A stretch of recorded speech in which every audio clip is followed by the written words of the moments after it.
നിന്റെ ഉമ്മാന്റെയും അപ്പാന്റെയും മനസ്സിന് വേദനയുണ്ടാക്കുന്ന എന്തെങ്കിലും നീ പറഞ്ഞിട്ടുണ്ടോ? ഈ ദുനിയാവിൽ വെച്ച് തന്നെ നിനക്ക് അല്ലാഹു 3 ശിക്ഷ തരുമെന്ന് നബി മുഹമ്മദ് മുസ്തഫ സല്ലല്ലാഹു അലൈഹി വസല്ലമ തങ്ങൾ പറയുന്നു, ഒന്നാമത്തെ ശിക്ഷ എന്തെന്നറിയുമോ? നിന്റെ ആയുസ് അല്ലാഹു ചുരുക്കും പൊന്നുമോളെ, നിന്റെ ആയുസ് അല്ലാഹു വെട്ടിച്ചുരുക്കുവടാ.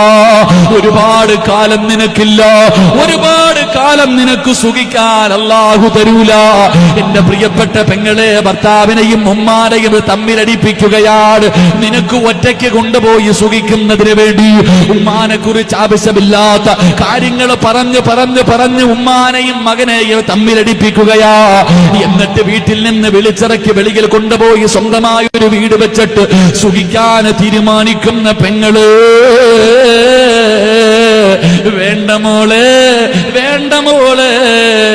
നിന്റെ ഭർത്താവിനെയും ഉമ്മാനെയും തമ്മിലടിപ്പിച്ചിട്ട് ആ മാതാവിന്റെ കണ്ണ് നിറയിപ്പിച്ചിട്ട് നീ നിന്റെ ഭർത്താവിനെ വിളിച്ചിറക്കി കൊണ്ടുപോയാ അല്ലാഹു നിനക്ക് തരുന്ന ശിക്ഷ കേൾക്കണോ? ആ മനുഷ്യന്റെ വെള്ളത്തുണിയിൽ പൊതിഞ്ഞ ജനാസ നിന്റെ മുന്നിൽ കൊണ്ടുവെക്കും പെണ്ണ്. ഉമ്മ കരഞ്ഞതിനേക്കാൾ പൊന്നുമോ വീട് വിട്ടിറങ്ങി പോകുമ്പോ ഉമ്മ കരഞ്ഞതിനേക്കാൾ 100 ഇരട്ടി നെഞ്ചത്തടിച്ച് കരയും പെണ്ണ്. ഉമ്മാനോട് പിണങ്ങിയിരിക്കുന്ന ഭർത്താവ് വീട്ടിലുണ്ടെങ്കിൽ കാല് പിടിച്ചിട്ട് കരഞ്ഞോ, എങ്ങനെയെങ്കിലും പിണക്കം തീർത്തോ. ഇല്ലെങ്കിൽ നീ